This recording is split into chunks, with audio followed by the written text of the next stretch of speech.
Hey everyone, I want to give you an idea of some trees that grow well in the south as far as apple trees.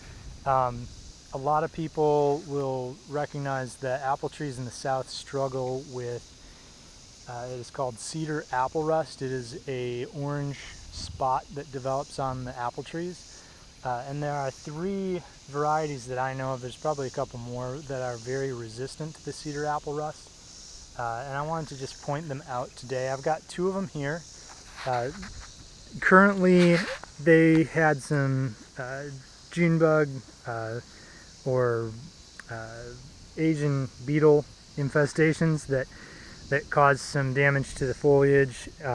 Probably partially because they're new, and partially because this year they were really bad. But you can see there's no real spots to speak of on the leaves here.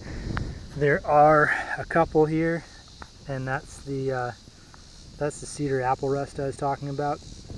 But on pretty much any other variety than the three I'm going to talk about, that apple rust is really, really bad, and in fact stunts the trees to the extent where they really don't put out any fruit during the year.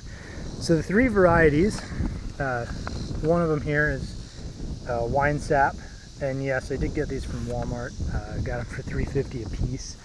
So they're not amazing trees, but I expect that after a couple years of good care, they should come back to life nicely. So we had the wine sap.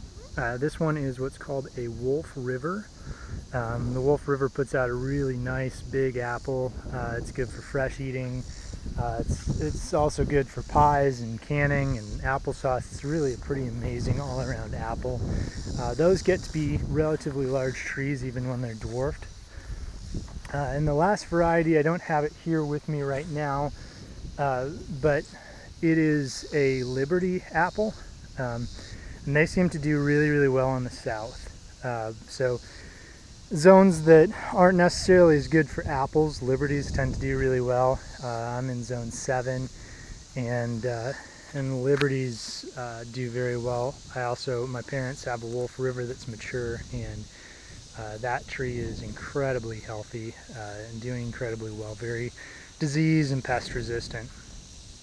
So those are the three varieties. You have Wolf River, Wine Sap, and Liberty. Thanks for watching.